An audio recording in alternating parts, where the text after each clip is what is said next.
Hola queridos amigos, bienvenidos una vez más a su espacio Salud Mental by Sin Esquemas. Hoy me honra y me distingue con su presencia la doctora Soraya Lara, quien es psicóloga, terapeuta familiar, investigadora y quien tiene un doctorado de filosofía. Ella además es presidenta del PACAM y con ella vamos a hablar acerca de esta temática que viene preocupando tanto a la sociedad dominicana como es la violencia. Y para comenzar, yo quisiera darle a entender que la gente comprenda cómo surge ese círculo de la violencia, por qué persiste, por qué muchas de las personas terminan siendo víctimas fatales y qué podemos hacer. La violencia se aprende desde la infancia, porque hay factores biológicos implicados, o sea, no es la biología, sino la consecuencia de esa violencia transgeneracional. Hay factores psicológicos y factores sociales. En lo referente a la biología, para así decir, es como niños y niñas expuestos a la violencia y que además son víctimas de violencia en el hogar, pues aprende desde muy temprana edad a normalizar y justificar la violencia. O sea, se ha visto con investigaciones en diferentes países de cómo, por ejemplo, la corteza prefrontal en los adultos agresores hay una disminución. Y es el área que tiene que ver con el control de los impulsos, con el razonamiento, con la gestión emocional, con los límites sociales y, por supuesto, la amígdala cerebral entonces queda hiperactiva. Y cómo va interpretando este niño o esta niña desde muy temprana edad, porque no se da como las conexiones neurológicas para que este niño o niña pues no tenga estas reacciones en la adultez o de ser víctima o de ser un violentador. Y la familia pues forma parte de ese entorno, por eso hay aspectos familiares y como el sistema de creencia que se absorbe a través de la cultura, pues también se normaliza.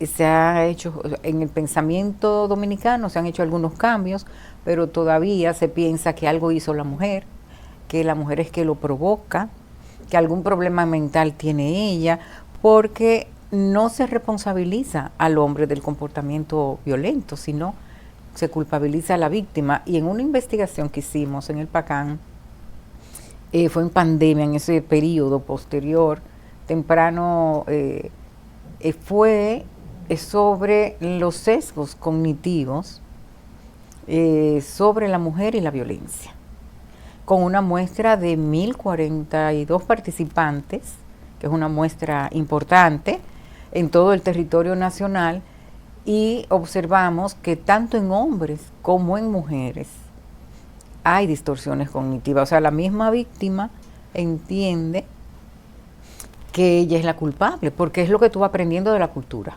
¿no? Que algo hice para provocar. Entonces vimos que hay una normalización de la violencia, se justifica, se minimiza, se culpabiliza a la mujer, pero también se le quita la responsabilidad al hombre agresor. Entonces, como fue una comparación entre hombres y mujeres, los hombres presentaron mayores distorsiones cognitivas que las mujeres, a pesar de que la población, la muestra, era mayor en mujeres. Cuando tú hablas de infancia y hablas de la familia y de la parte social, eso tendría que ser un conjunto de factores que cambiara esa parte de la normalización que tenemos de la violencia. Claro, y que los niños, o sea, cuando vamos viendo las investigaciones y lo que antes planteaban autores ya con 30 años interviniendo en materia de violencia, pues que se hablaban de esos factores familiares, ¿no? Porque es el nicho, es el primer lugar de socialización de todos y todas. es el lugar donde establecemos los vínculos y desarrollamos apegos, o apego seguro, inseguro, desorganizado. Entonces, ¿cómo todo comienza como a germinarse? Pero si la cultura también normaliza, o sea, la sociedad normaliza o observa la violencia como una enfermedad, entonces hay menos probabilidad de hacer los cambios. Y si a esto le sumamos también que no hay políticas, o sea, están las políticas, están escritas. Tenemos el Planet, que fue revisado con la ministra pasada, se actualizó, que tiene que ver con políticas públicas. Pero las políticas públicas funcionan cuando ese todo articulado, diferentes ministerios, trabajan, desarrollan esas políticas, cada ministerio asume su cuota de responsabilidad en la actuación, entonces comenzamos a generar un cambio. Todavía eso no ha ocurrido. O sea que es tan importante la implementación tanto en la casa, porque hay padres como en la escuela. Hay padres formados con que dar golpes es lo que va a arreglar al niño, entonces muchas veces copian ese patrón. O sea que no solamente se ve la agresión del padre necesariamente hacia la madre, sino a veces algunos padres con los hijos. ¿Qué mensaje le están dando esos padres a esos hijos? Y si desde ahí comienza a normalizar la violencia desde el hogar. Claro, si los padres entienden que hay un modelo de disciplina y de crianza basada en el buen trato, que educar, criar, no es hablar alto, no es humillar al niño, no es descalificarlo. Entonces, si eso va ocurriendo y esos patrones van cambiando, pues no vamos a tener niños que se están absorbiendo un nivel de estrés, porque a los niños también les sube el cortisol, de la hormona del estrés, y le afecta el hipocampo, que es la memoria y la atención. Recuerdo a Jorge Barudi que decía que hay muchos niños que son diagnosticados con déficit de atención y no es déficit de atención, son niños en condiciones de vulnerabilidad en el contexto familiar que están hiperactivos por la ansiedad, porque la amígdala cerebral está permanentemente en estado de vigilancia, entonces vive en modo supervivencia. Entonces, si no se cambia esa forma de disciplinar, y vamos a hablar de disciplina porque este año, creo que fue este año que salió un estudio en República Dominicana con UNICEF, donde más del 60%, y eso es mucho, más del 60% de los niños y adolescentes en República Dominicana son maltratados. Entonces es una sociedad que va desde muy temprana edad, digamos como no modelando, como que la consecuencia a largo plazo va a ser jóvenes con conductas delictivas, consumo de droga, porque ellos lo que buscan es calmarse, tranquilizarse, el consumo de alcohol y por supuesto en la adultez van a tener un comportamiento violento. Sí, y vemos la violencia a veces tan generalizada como en espacios como las escuelas, adolescentes pues agrediendo a profesores, o sea que ese respeto y esa disciplina, como bien tú dices, sería algo a implementar en conjunto. En conjunto. ¿Qué faltaría para eso, Soraya, para que eso se dé? Aquí es importante tomar en consideración, y cuando hablamos de políticas, es precisamente que todos los ministerios se involucren. En este caso, pues el Ministerio de Educación, tiene que haber un plan de prevención. Obviamente ya conocemos a través de los medios de comunicación las conductas de los estudiantes, o sea, salen en las redes sociales, pero con un plan dirigido, intencional y sabiendo cuáles primero son. Es como si tuviese que montarse un programa en 3 fases. La de diagnóstico, obviamente porque hay que saber qué vamos a intervenir, cómo vamos a intervenir. ¿cuáles son los resultados que esperamos a mediano y largo plazo? ¿Quiénes son los actores que van a estar involucrados en esto? Y segundo, pues implementarlo y darle seguimiento. Pero sabemos que, bueno, no tan solo en República Dominicana, pero en el mundo político, cada vez que hay un cambio de gobierno o un cambio de ministro, todo cambia. Entonces se van abandonando los proyectos de los ejecutivos que estuvieron o funcionarios que estuvieron anteriormente. Entonces tiene que haber un compromiso político de que hay que darle continuidad. Entonces, si ya tenemos un diagnóstico y vemos con los estudios que se hacen, donde hay mayores conductas violentas. Y generalmente vemos el distrito, la provincia de Santo Domingo, el Gran Santo Domingo, Santiago, obviamente hay una población mayor.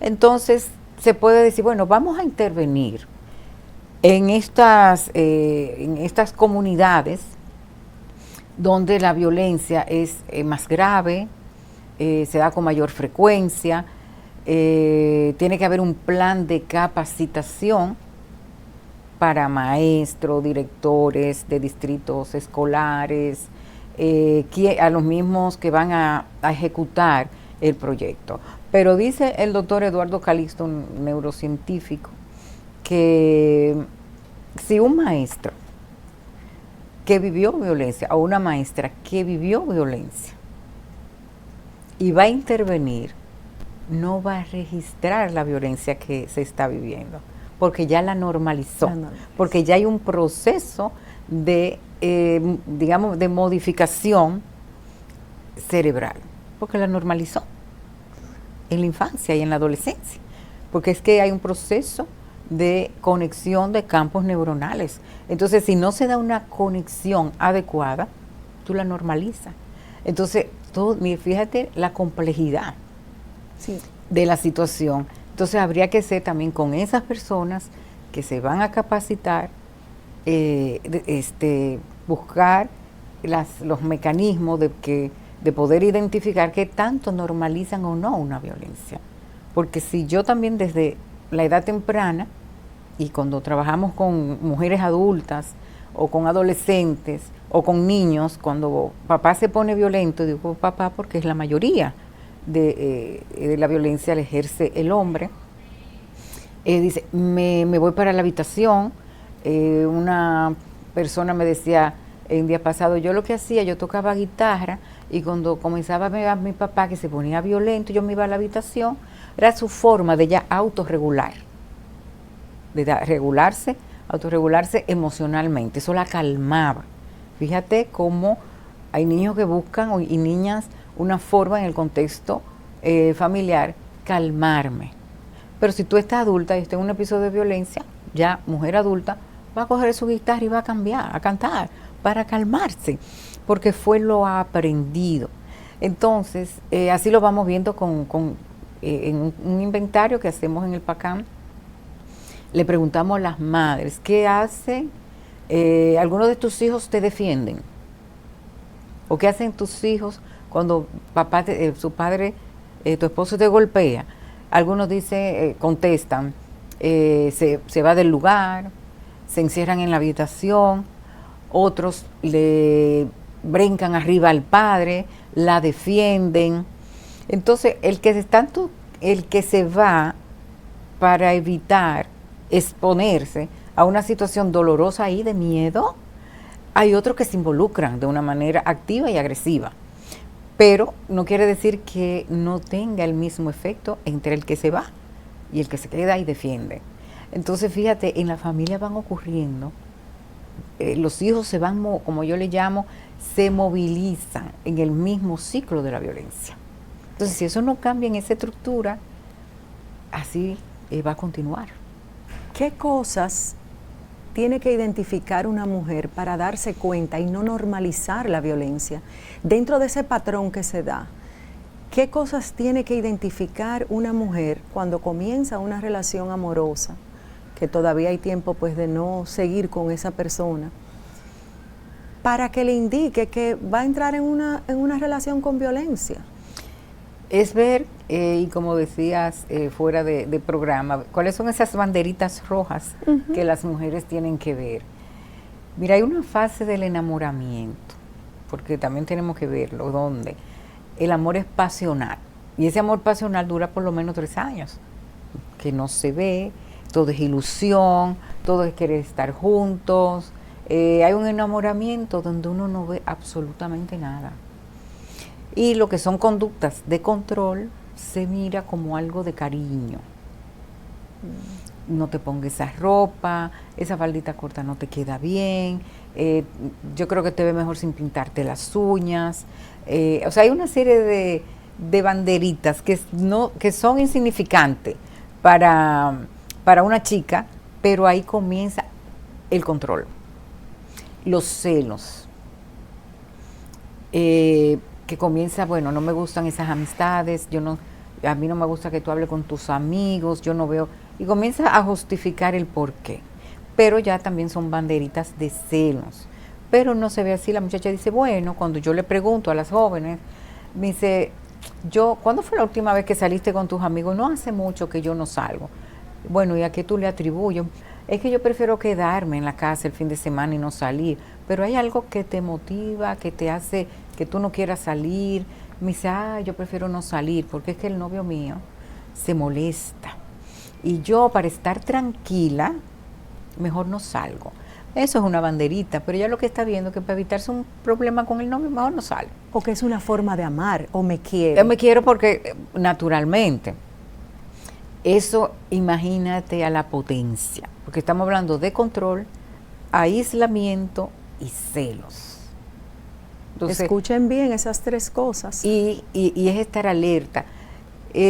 Cuando hice mi tesis doctoral y posteriormente hemos hecho otras investigaciones, preguntábamos cuándo ocurrió el primer episodio de violencia, o sea, física, ¿no?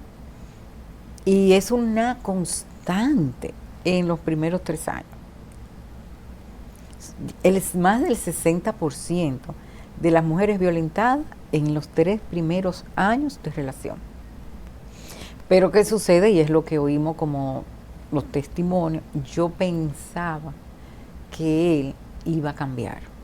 Pensaba que cuando nos mudáramos o nos casáramos, él iba a estar tranquilo. Entonces, si es el tema de los celos, pero a lo mejor ya si estamos viviendo bajo el mismo techo, ya él no se va a sentir celoso. El celo continúa porque ya está respondiendo a una estructura psicoemocional del novio. Entonces eso no va a cambiar porque vivamos juntos, ni va a cambiar porque yo haga todo lo posible por convencerte de que lo que tú estás pensando es real. Y las mujeres se desgastan. Y una conducta que se da, que para mí siempre fue una sorpresa y sigue siendo una sorpresa que todavía ocurre, cuando ya son celos patológicos, hay hombres que introducen el dedo en la vagina de la mujer para saber y oler si ella estuvo con otro. Hasta ahí llegan los celos extremos. Y un hombre con celos patológicos, controlador, posesivo, inseguro, ¿es un potencial feminicida? Yo quisiera saber, ¿cuándo surge la escalada? ¿Por qué surge la escalada? La violencia se pone más intensa. ¿Y cómo cuándo hace la mujer el clic que no es una relación sana? Es una pregunta que yo suelo hacerle a muchas mujeres, el punto de inflexión. Cuando deciden salir de la relación. Y el punto de inflexión generalmente son los hijos. Cuando yo vi que mi hijo se puso en el medio y le dijo, tú me vas a matar a mí, pero no a mi mamá. Entonces la mujer como que reacciona. Hay otras mujeres que cuando el marido le va a golpear, se abrazan a uno de los hijos, porque creen que si estoy abrazada con él, tú no me vas a golpear, pero él golpea a la mujer y golpeando a la mujer golpea al hijo. Pero ese ciclo se da y va a variar. Hay un incremento de tensión, ¿verdad? Que es conocido, que Leonore Walker explica muy bien lo que es el ciclo de la violencia como un ciclo de reducción de tensión del agresor. Entonces lo que hay que ir observando cómo va, aún haya ocurrido una explosión, hay un momento, porque ya el hombre se liberó de la ira, se liberó de la carga, porque para eso le sirve también la violencia, ¿no? Pero inmediatamente comienza una fase de acumulación de tensión, porque comienza, tú fuiste que me provocaste, si tú no hubiese dicho tal cosa, si tú no hubiese llegado tarde, si tú no te hubiese quedado en el trabajo trabajando hora extra, si tú hubieras recogido los regueros de los niños.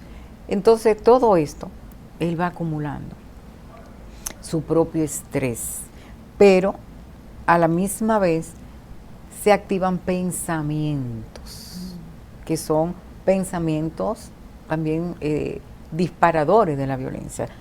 Y lo digo porque como he trabajado con hombres agresores, lo dicen. Cuando le pregunto, ellos comienzan con una serie de pensamientos rumiativos. Tú vas a ver lo que a esta le va a pasar. Si vuelve a hablar, y si me habla, entonces comienza él mismo a generar su propio malestar. Agitarse. Él mismo se agita.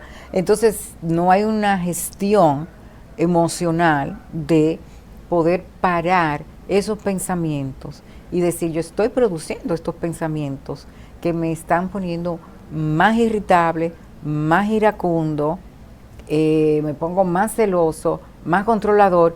Y óyeme, tú puedes poner ese vaso de agua ahí. Y si ya él está en el clímax, él va a traer la copa porque la pusiste casi encima de la madera. A considerar que cualquier cosa está Cualquier mal, cosa lo detona. que no fue lo que a él le satisfizo. Cualquier cosa lo detona. Incluso ya hay hombres que van cargando con su propia ira, y hay mujeres que te dicen, yo estaba fregando, yo no entendí por qué me dio. Entonces la persona que va generando una serie de pensamientos y de sentimientos, porque el pensamiento te genera también una carga, digamos, una descarga de hormonas, la del cortisol, por ejemplo, que es la del estrés, y de las que se derivan, que te provocan agitación, palpitaciones recurrentes, cardíacas, rápido, hiperventilación, se abren los ojos, o sea, el cuerpo, o sea, el hombre va también generando, ¿verdad? Por lo que va pensando, por las mismas hormonas de los neuroquímicos que están asociados a la ira y al estrés, que detona es la violencia. Entonces, hay mujeres que no saben a veces por qué la golpea. Y por eso los que ya tienen muchos años estudiando, como Dutton Golan, que lo conocí yo hace más de 25 años, y ya tenía 30 años trabajando con hombres agresores, y tipifican el emocionalmente inestable, el hipercontrolado, que es el que parece que no rompe, pero maneja un control a larga distancia, y las mujeres se paralizan porque todo lo que digo, todo lo que hago está mal, le molesta. Y recuerdo una señora que decía, es como un pulpo. Ella dice, yo tenía que tener todo, ya yo sabía que eran las 6, y ella comenzaba también a generar malestar emocional. Le decía a los niños, recojan, corran, que viene su papá, pongan el televisor bajito. Y ella dice, yo salía a recoger y a ver si no había nada fuera de sitio, a recoger la basura que había en todos los zafacones. Entonces, porque vamos viendo que si es una persona que tiene un estilo de personalidad obsesiva, pues va a querer todo en control. Muy interesante todo eso que estás diciendo. Me encanta que ejemplifiques, porque así pues nos pueden entender mejor y sacar pues gran provecho de esta genial entrevista. Regresamos en breve.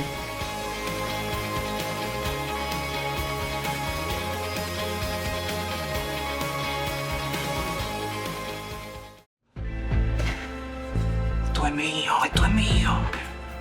Claro que yo puedo. En mi proyecto somos curiosos, Valiente, luchador y soñador. Hay que soñar en grande. y yo sueño con lo más grande. Si hablamos de honestidad, vayan y pregunten.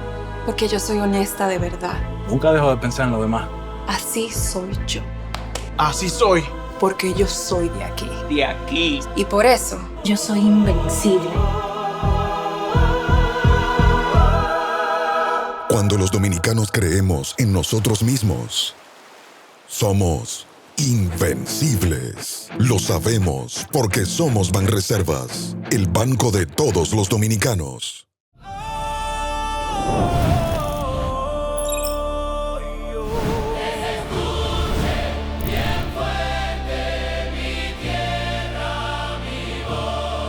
Soberanía 4.0 con todo el corazón.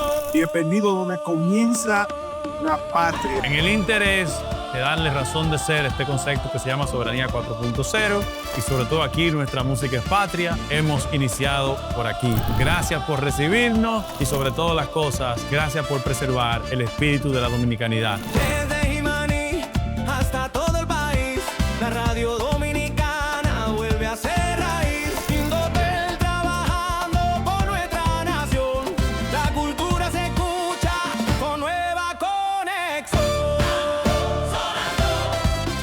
La frontera siente el ritmo del tambor. Sonando, dominicanidad en cada rincón.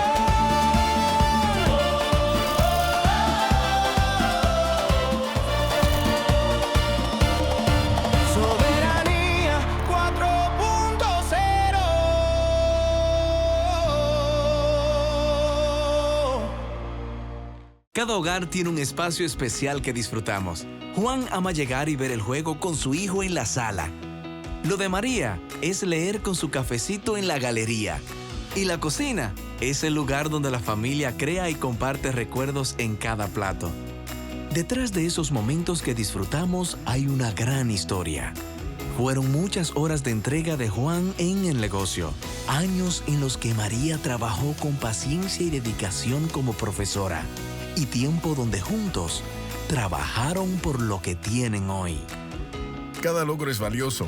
Cuida lo que has construido. Asegura tu hogar. Protege tu esfuerzo. Con nuestros seguros de vivienda, Seguros Reservas, respaldamos tu mañana.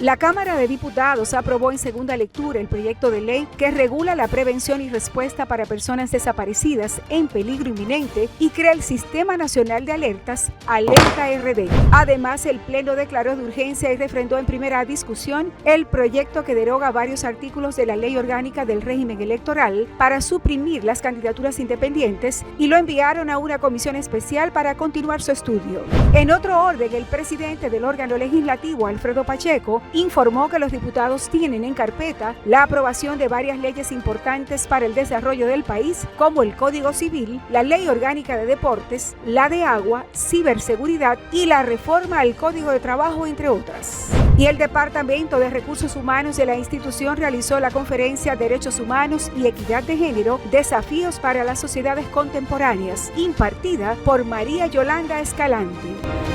Aprobado. Cámara de Diputados de la República Dominicana.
algo saben las abejas es de flores.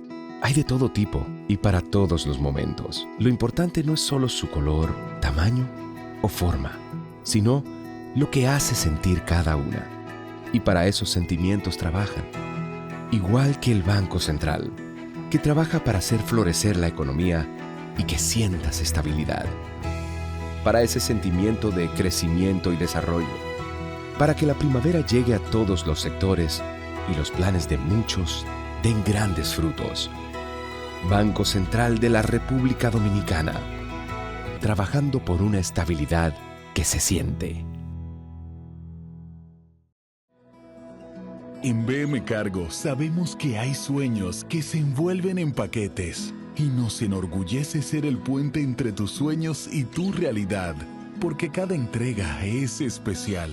No importa cuán grande o pequeño sean tus sueños, entendemos que cada sueño merece ser cumplido.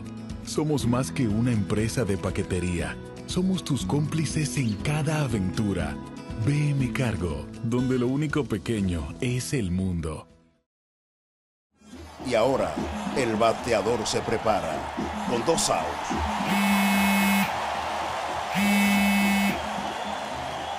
Hola. Hola, me habla el señor González. Ajá.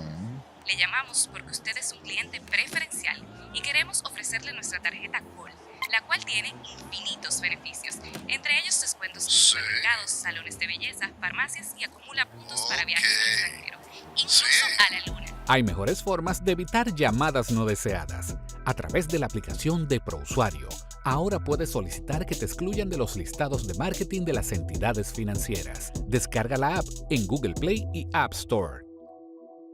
Solo tiene que indicarme dónde le enviamos el plástico de su tarjeta. No me digas.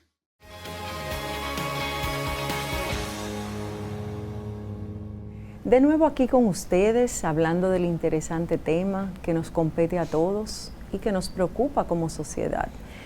Me gustaría saber, Soraya, de acuerdo a las cifras que tenemos existentes, cuando una persona decide salir del círculo de la violencia, ¿cuáles son sus opciones? ¿Qué debe hacer? ¿Cómo lo debe hacer? Ilústranos un poco y a través del PACAM.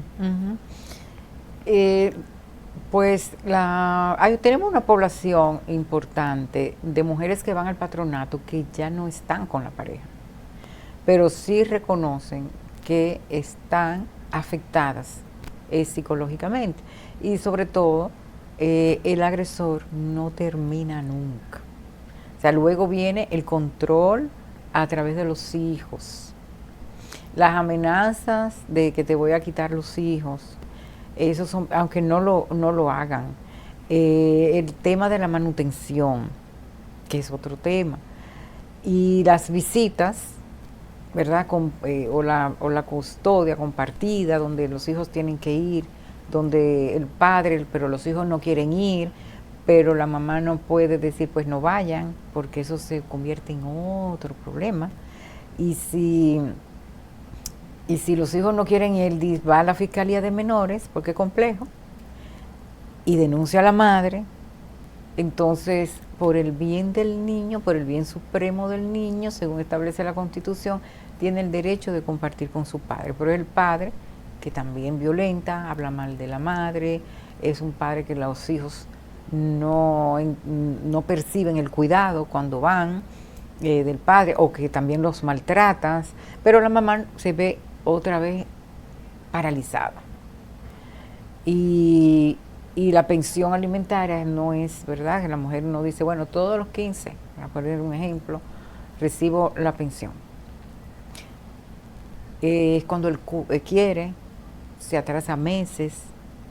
Y hay momentos que incluso la mujer dice, yo mantengo yo sola a mis hijos, porque es un desgaste. Entonces, si acaso ella llama para decirle o le escribe un WhatsApp, ahí él de una vez detona. Entonces la madre dice, pero yo no puedo poner a mis hijos, dile a tu papá. Entonces es un tema bastante complejo. ¿Qué debe hacer una mujer cuando identifica? Mira, cada vez más por el número de denuncias, porque estamos hablando de más de 80,000 denuncias al año.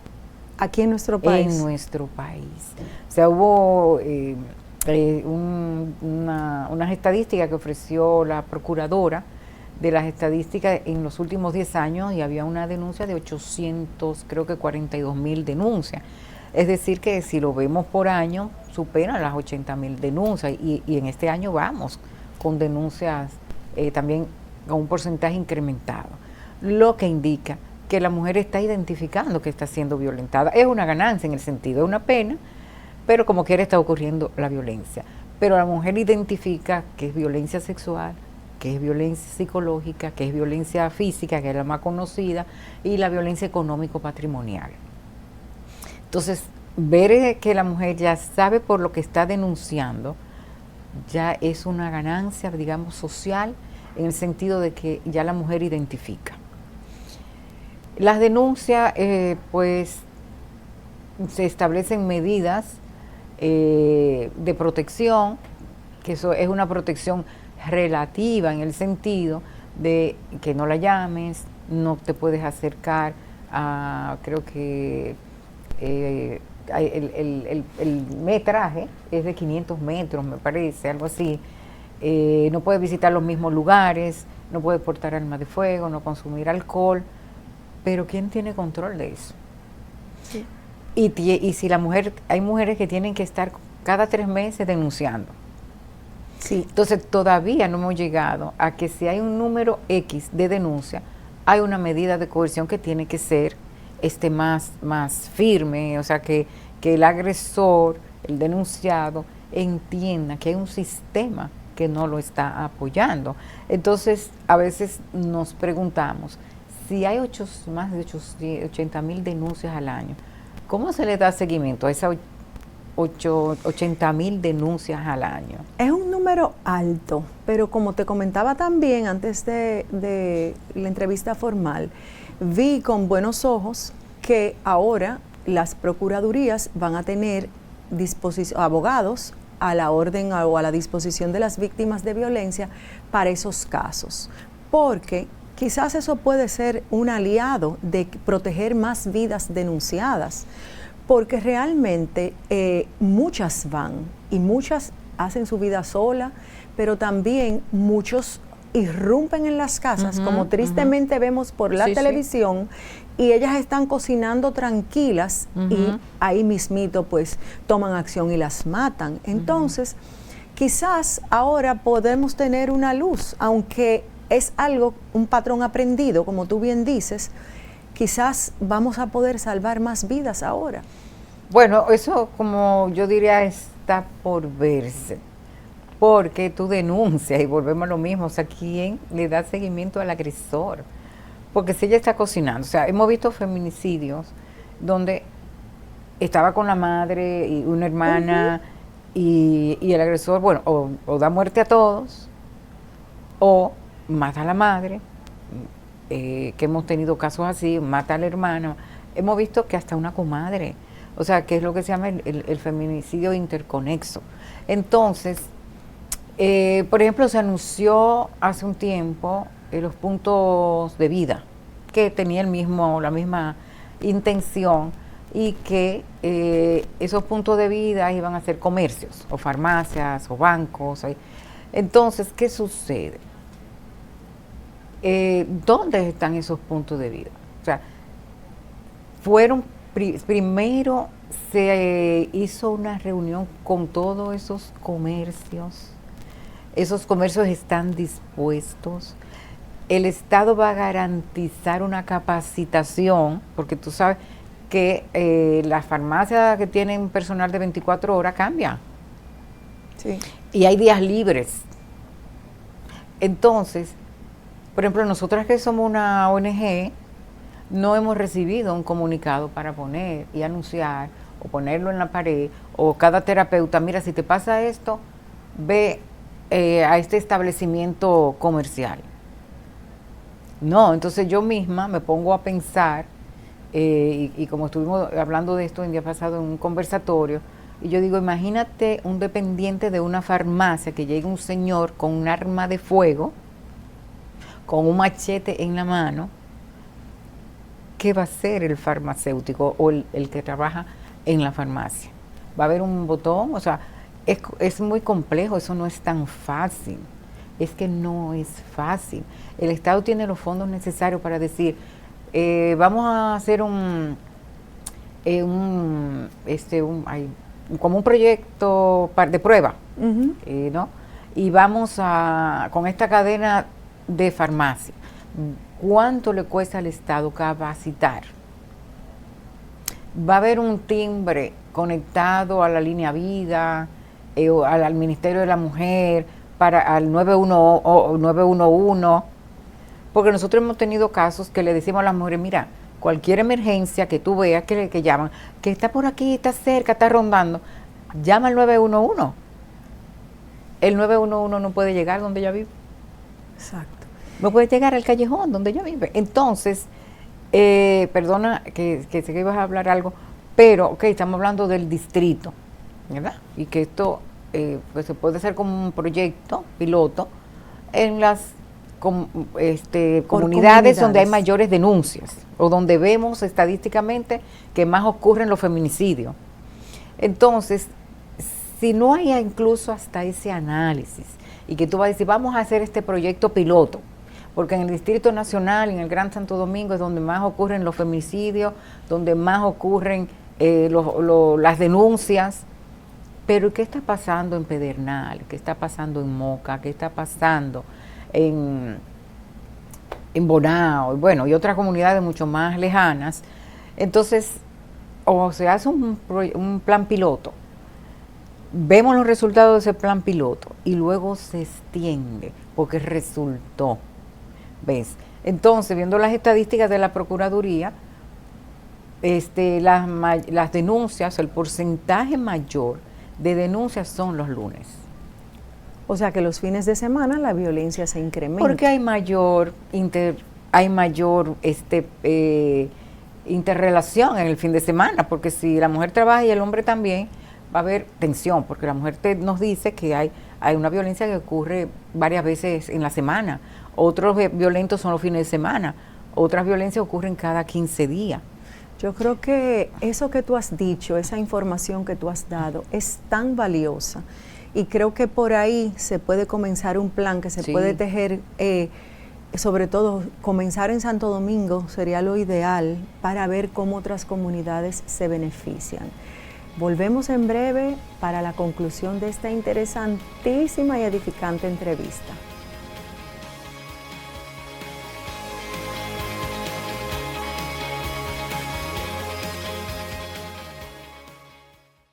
Cada hogar tiene un espacio especial que disfrutamos. Juan ama llegar y ver el juego con su hijo en la sala. Lo de María es leer con su cafecito en la galería. Y la cocina es el lugar donde la familia crea y comparte recuerdos en cada plato. Detrás de esos momentos que disfrutamos hay una gran historia. Fueron muchas horas de entrega de Juan en el negocio. Años en los que María trabajó con paciencia y dedicación como profesora. Y tiempo donde juntos trabajaron por lo que tienen hoy. Cada logro es valioso. Cuida lo que has construido. Asegura tu hogar. Protege tu esfuerzo. Con nuestros seguros de vivienda, Seguros Reservas, respaldamos tu mañana. Si algo saben las abejas, es de flores. Hay de todo tipo y para todos los momentos. Lo importante no es solo su color, tamaño o forma, sino lo que hace sentir cada una. Y para esos sentimientos trabajan. Igual que el Banco Central, que trabaja para hacer florecer la economía y que sientas estabilidad. Para ese sentimiento de crecimiento y desarrollo. Para que la primavera llegue a todos los sectores y los planes de muchos den grandes frutos. Banco Central de la República Dominicana. Trabajando por una estabilidad que se siente.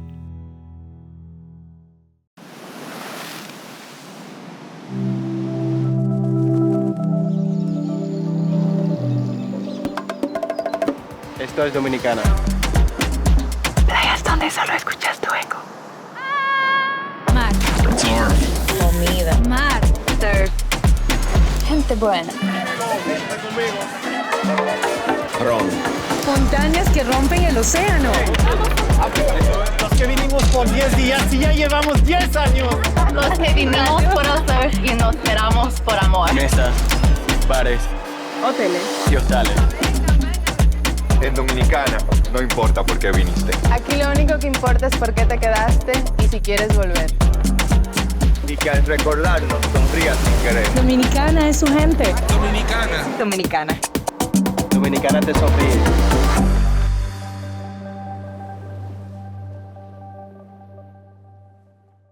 Y ahora, el bateador se prepara con 2 outs.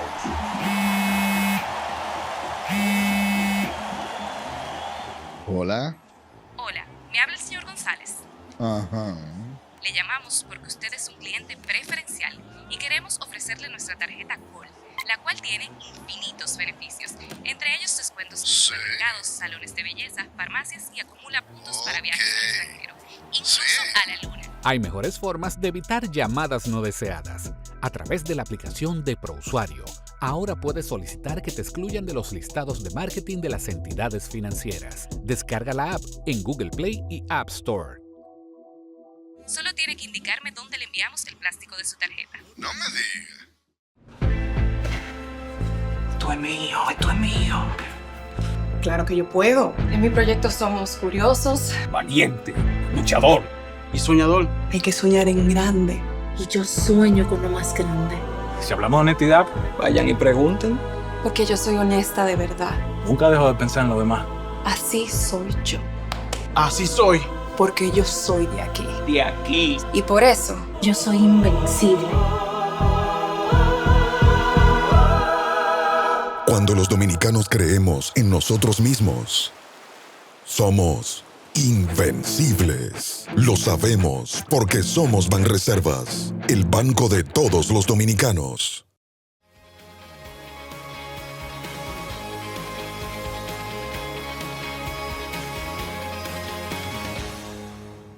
Regresamos con ustedes en esta interesante entrevista. Soraya, tengo una inquietud.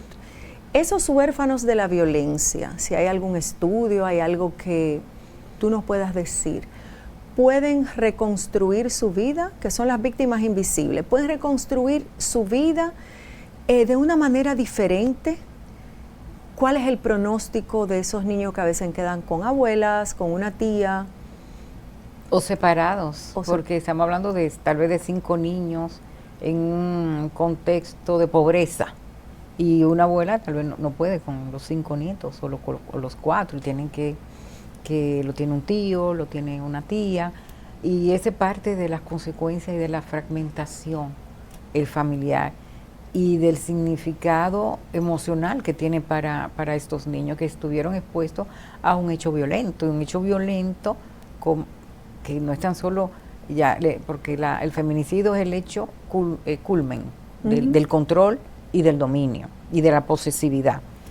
Pero ya estos niños estuvieron observando y siendo víctimas directas de la violencia. Entonces, tendrá mucho que ver el cómo se le da la atención psicológica centrada en el trauma, en la pérdida, quién acompaña a estos niños a poder crear una narrativa primero de su dolor, de sus miedos, pero también cómo construir una resiliencia. Porque como su cerebrito está en formación, pues también sabemos que creemos en la neuroplasticidad cerebral, de cómo se conduce la vida de estos niños, niñas y adolescentes para que dentro de este sufrimiento puedan tener una mirada hacia la vida, hacia el futuro, de creer en la resiliencia, ¿no? Que tiene que ver con el grupo de apoyo familiar, si quienes terminan siendo sus tutores, también significan para ellos recuerdo, creo que era Minuchin, que decía el útero familiar de estos niños, la escolaridad,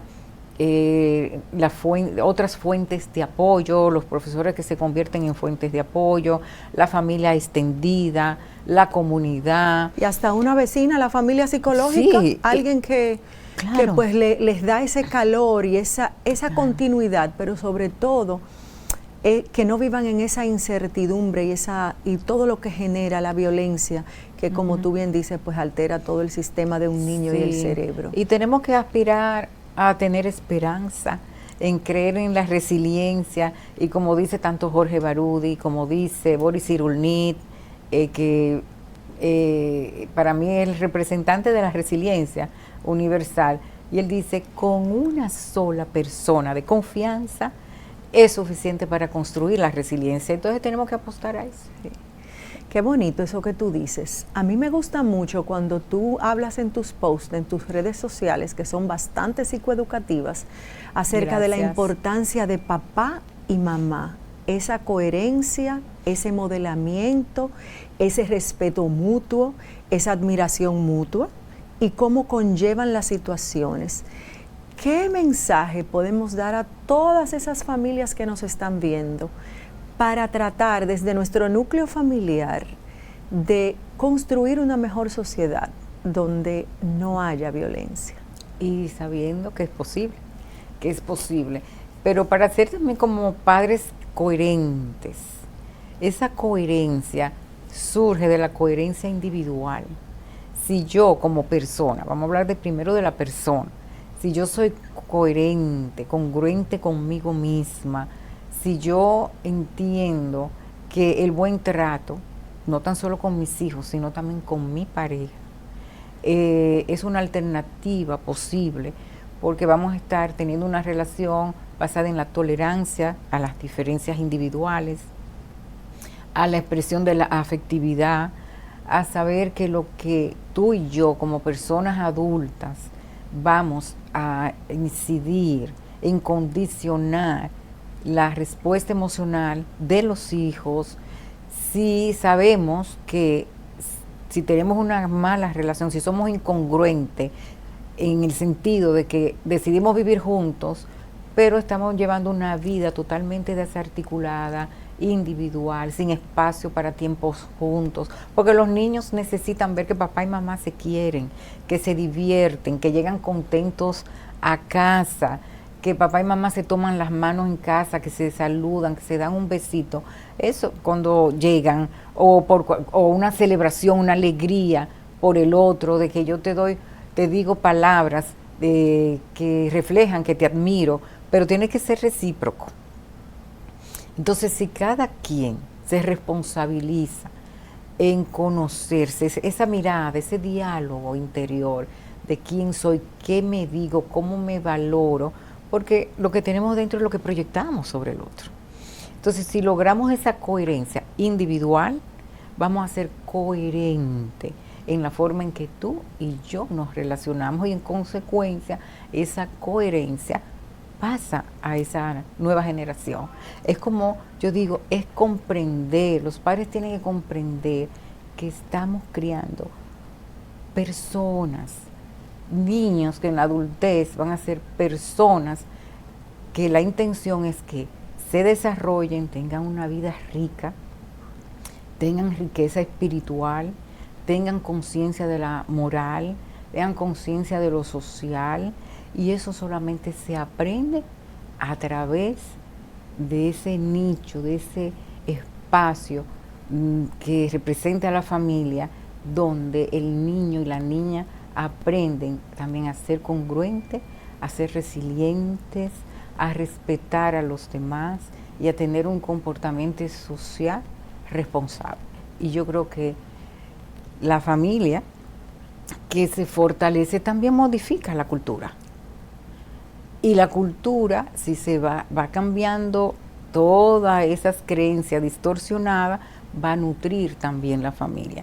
Entonces, si se da esa reciprocidad entre cultura y familia de una manera satisfactoria, porque podemos hablar de una cultura resiliente, que es la que cambia, la que hace posible que se humanice el comportamiento de las personas y que define la sociedad como una humanización congruente para el desarrollo, la preservación de la familia y de sus miembros, yo creo que estaríamos ganando mucho. Wow, yo no puedo desear un final más bonito y más esperanzador. Darte las gracias a ti, Soraya, por siempre contribuir en todos los aspectos a que esta situación de la violencia pues mejore desde el núcleo familiar, desde la escuela, desde la sociedad. O sea que yo creo que tengo que agradecerte también por eso, por todo eso que tú haces. Gracias. Muchas gracias a ustedes, ha sido un placer tenerles hoy con nosotros. Hasta la próxima entrega.